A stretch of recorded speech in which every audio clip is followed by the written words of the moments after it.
జై తెలంగాణ. 4 కోట్ల ప్రజల హృదయాలు ఆనందంతో ఉప్పొంగే పర్వదినం ఇది. తెలంగాణ అస్తిత్వానికి, ఆత్మగౌరవానికి పట్టాభిషేకం జరిగి దశాబ్ద కాలం పూర్తయింది. రాష్ట్ర సాధన కోసం ప్రాణాలు అర్పించిన అమరులకు ఈ సందర్భంగా నా నివాళులు అర్పిస్తున్నాను. 6 దశాబ్దాల మన కలను నిజం చేసిన నాటి ప్రధానమంత్రి శ్రీ మన్మోహన్ సింగ్ గారికి, నాటి యూపీఏ చైర్పర్సన్ శ్రీమతి సోనియా గాంధీ గారులకు తెలంగాణ సమాజం తరఫున ప్రత్యేక కృతజ్ఞతలు తెలుపుతూ 4 కోట్ల తెలంగాణ ప్రజలకు తెలంగాణ ఆవిర్భావ దినోత్సవ శుభాకాంక్షలు. స్వేచ్ఛ తెలంగాణ జీవన శైలిలో భాగం. బానిసత్వాన్ని తెలంగాణ భరించదు. ప్రేమను పంచడం, పెత్తనాన్ని ప్రశ్నించడం మన తత్వం. ఆకలినైనా భరిస్తాం కానీ స్వేచ్ఛను హరిస్తే సహించం. దాశరథి చెప్పినట్టు తెలంగాణ అమాయకపు నెరజానే కానీ అన్యాయం జరిగితే తిరగబడే నైజం కూడా మనలో ఉంది. సంక్షేమం ముసుగులో ప్రజాస్వామ్యాన్ని చెరబట్టాలని చూస్తే తెలంగాణ భరించదు. ప్రాంతేతరుడు ద్రోహం చేస్తే పొలిమేరల వరకు తరిమి కొడతాం. ప్రాంతం వాడే ద్రోహం చేస్తే ప్రాణాలతోనే పాతి పెడతాం అన్న కవి కాళోజీ మాటలు అక్షర సత్యాలు. మిత్రులారా, డిసెంబర్ 7, 2023న ప్రారంభమైన ప్రజాపాలనలో స్వేచ్ఛ పునరుద్ధరణకు మొదటి ప్రాధాన్యత ఇచ్చాం. ముళ్ళ కంచెలు, ఇనుప గోడలు తొలగించాం. పాలకులు పాలితుల మధ్య గోడలు బద్దలు కొట్టాం. మున్సిపల్ కౌన్సిలర్ నుండి ముఖ్యమంత్రి వరకు ప్రజలకు అందుబాటులో ఉండే పాలన తెచ్చాం. మేం సేవకులం తప్ప పాలకులం కాదన్న నిజాన్ని నిరూపించాం. ప్రగతి భవన్ను మహాత్మా జ్యోతిరావు పూలే ప్రజాభవన్గా పేరు మార్చి ప్రజలకు అందుబాటులోకి తెచ్చాం. అక్కడ ప్రతి మంగళ శుక్రవారాల్లో ప్రజావాణి కార్యక్రమాన్ని నిర్వహిస్తున్నాం. ప్రజల సమస్యలు నేరుగా విని పరిష్కరిస్తున్నాం. ఆనాడు సచివాలయంలోకి ఈరోజు సామాన్యుడు కూడా రాగలిగే పరిస్థితి తెచ్చాం. ఇందిరా పార్కులో ధర్నా చౌక్కి అనుమతి ఇచ్చాం. మీడియాకు స్వేచ్ఛనిచ్చాం. ప్రతిపక్షానికి గౌరవం ఇచ్చాం. మా నిర్ణయాల్లో లోటుపాట్ల సమీక్షకు అవకాశం ఇస్తున్నాం. తప్పులు జరిగితే సరిదిద్దుకోవడానికి సిద్ధంగా ఉన్నాం. మేమే సర్వజ్ఞానులం అన్న భ్రమలు మాకు లేవు. అందరి సలహాలను, సూచనలను స్వీకరించి చర్చించి ముందుకు వెళుతున్నాం. ప్రజలకు స్వేచ్ఛ, సామాజిక న్యాయం, సమాన అవకాశాలు ఇవ్వాలన్నది మా ప్రభుత్వం యొక్క ప్రాధాన్యత. జూన్ 2, 2014 నాడు తెలంగాణ భౌగోళిక ఆకాంక్ష నెరవేరింది. అంతటితో మనము లక్ష్యం చేరినట్టు కాదు. ఉద్యమ లక్ష్యాలు, అమరుల ఆశయాలు సాధించిన నాడే తెలంగాణ సాధనకు సార్థకత వస్తుంది. దశాబ్ద కాలం అన్నది ఒక మైలురాయి. ప్రజల ఆశలు, ఆశయాలు నెరవేర్చడంలో మనం ఎక్కడ ఉన్నామన్నది సమీక్షించుకోవాల్సిన సందర్భం ఈ దశాబ్ది ఉత్సవం. నేను రాజకీయ విమర్శల జోలికి పోను, కానీ చరిత్రను సమీక్షించుకున్నప్పుడే భవిష్యత్తుకు పునాదులు వేసుకోగలం. తప్పప్పులను గుర్తించి దిద్దుబాటు చేసుకోవడం విఘ్నుల యొక్క లక్షణం. 10 ఏళ్ల పాలన తెలంగాణ 100 ఏళ్ల విధ్వంసానికి గురి అయింది. భౌతిక విధ్వంసం మాత్రమే కాదు, తెలంగాణ మూల స్వభావమైన స్వేచ్ఛపై దాడి జరిగింది. సామాజిక న్యాయం మేడి పండు చందంగా మారింది. ప్రజలందరికీ చెందాల్సిన రాష్ట్ర సంపద గుప్పెడు మంది చేతుల్లోకి చేరింది. తెలంగాణ సంస్కృతి, సాంప్రదాయాలు విధ్వంసానికి గురయ్యాయి. ఆర్థిక విధ్వంసం సంగతి చెప్పనక్కరలేదు. ఇదంతా గతం. ప్రజలే, ప్రజల కోసం, ప్రజల చేత ఎన్నుకోబడిన ప్రభుత్వం ఇప్పుడు తెలంగాణలో ఉంది. ప్రజాప్రభుత్వంలో జరుపుకుంటున్న మొదటి ఆవిర్భావ దినోత్సవం ఇది. అందుకే ఈ ఆవిర్భావ దినోత్సవానికి చరిత్రలో ప్రత్యేక స్థానం ఎప్పటికీ ఉంటుంది. మిత్రులారా, తెలంగాణ ప్రదాత మనకు మాతృ సమానురాలైన శ్రీమతి సోనియా గాంధీ గారిని ఈ పండుగకు ప్రత్యేకంగా మా మంత్రివర్గం 4 కోట్ల ప్రజల తరఫున ఆహ్వానించాం. ఏ హోదాలో సోనియా గాంధీని ఆహ్వానించారని అడుగుతున్నారు. నేను చెప్పదలుచుకున్న, బిడ్డ ఇంట్లో శుభకార్యానికి తల్లికి హోదా కావాలా? తల్లిని ఆహ్వానించడానికి బిడ్డకు ఒకరి పర్మిషన్ అవసరమా?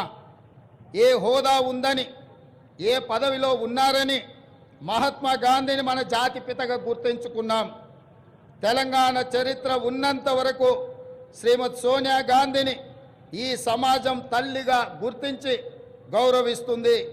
ఈ గడ్డతో ఆ తల్లి బంధం రాజకీయాల బంధము కాదు, ఆ తల్లి బంధం పేగు బంధం ఈ తెలంగాణతో. ఈ దశాబ్ది ఉత్సవాల శుభ సందర్భంలో అమరుల ఆశయాలు, ప్రజలు కళలు నెరవేర్చే దిశగా ప్రజాప్రభుత్వం కొన్ని కీలక నిర్ణయాలు తీసుకుంది. అందులో ప్రధానంగా సాంస్కృతిక పునరుజ్జీవనం, ఆర్థిక పునరుజ్జీవనం, ఈ రెండు ఇప్పుడు తెలంగాణ భవిష్యత్తు నిర్మాణానికి కీలక అంశాలు. ఈ దిశగా మన ప్రభుత్వం అడుగులు వేస్తుంది. మిత్రులారా, ఏ జాతికైనా తన సంస్కృతే తన అస్తిత్వం. ఆ సంస్కృతిని కాపాడటం ప్రభుత్వాల బాధ్యత. బోనం నుండి బతుకమ్మ వరకు, సాయుధ పోరాటం నుండి స్వరాష్ట్ర ఉద్యమం వరకు మన సంస్కృతి, మన చరిత్ర గొప్పవి.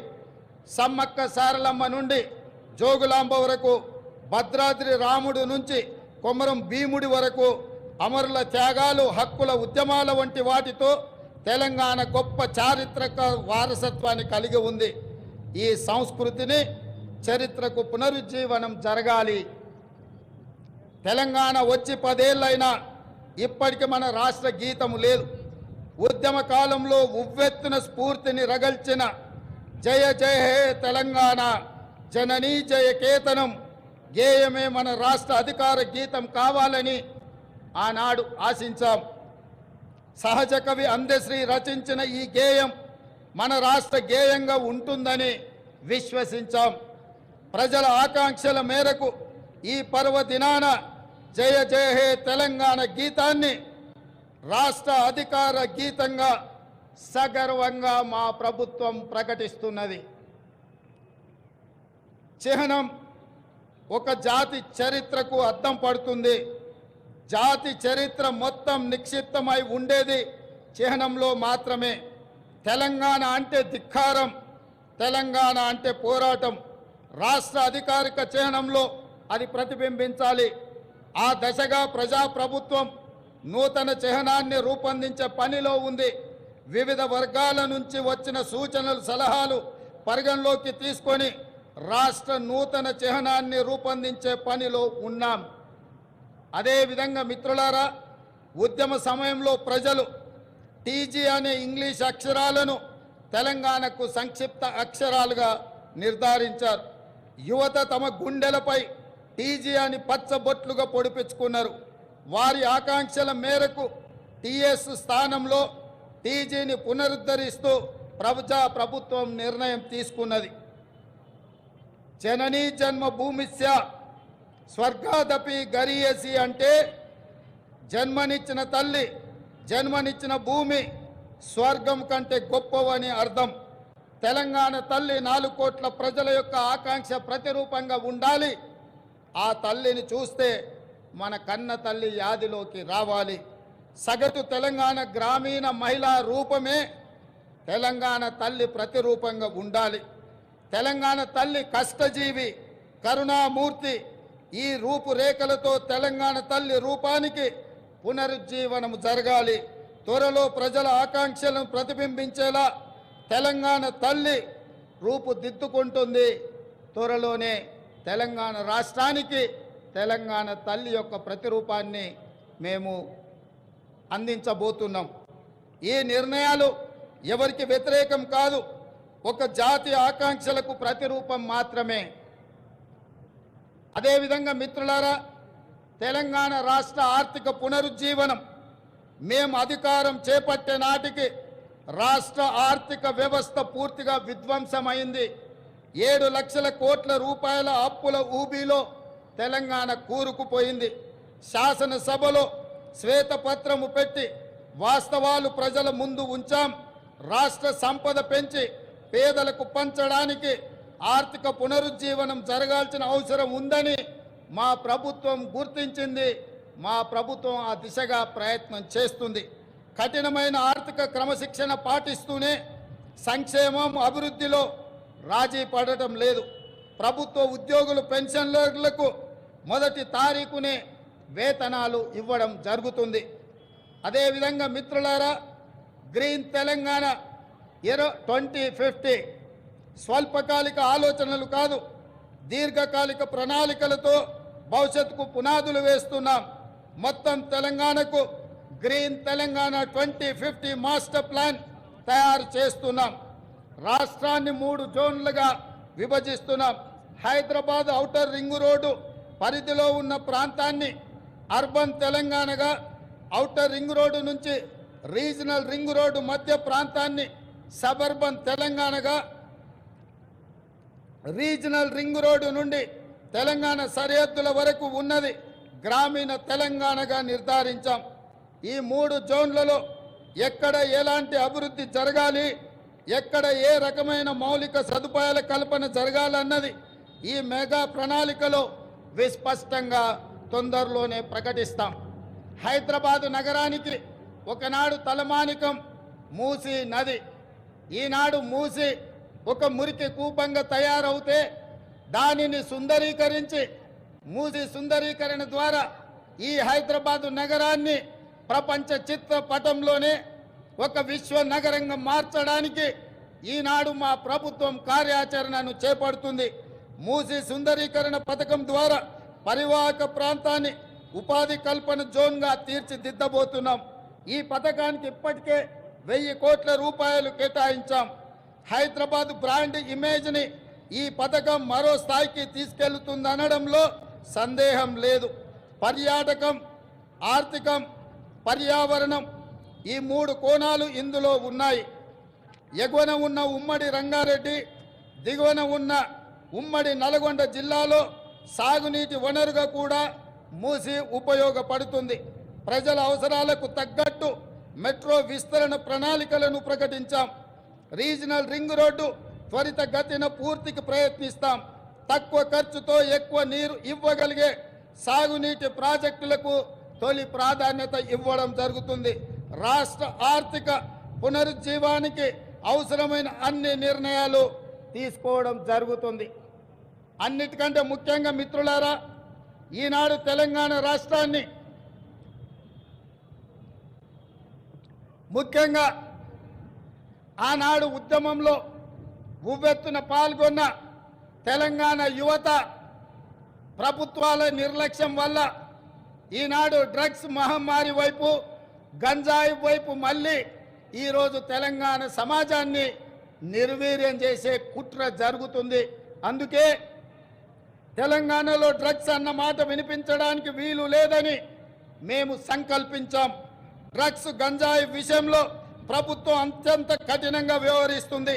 టీ-న్యాప్కి పూర్తి సహకారం, స్వేచ్ఛను ఇస్తున్నాం. అవసరమైన నిధులు ఇస్తున్నాం. డ్రగ్స్ విషయంలో ఎంతటి వారు ఉన్నా వదిలే సమస్య లేదు. ఈ విషయంలో వ్యక్తిగతంగా నేను చాలా పట్టుదలతో ఉన్నాను. మన భవిష్యత్తు, యువత భవిష్యత్తుకు సంబంధించిన ఈ అంశం, అందుకే ఉక్కు పాదంతో అణిచివేయాలని మా ప్రభుత్వం సంకల్పించింది. డ్రగ్స్ ఫ్రీ తెలంగాణ ప్రభుత్వ పరంగానే కాదు, వ్యక్తిగతంగా నేను ఎంతో ప్రాధాన్యతను ఇస్తున్నాను.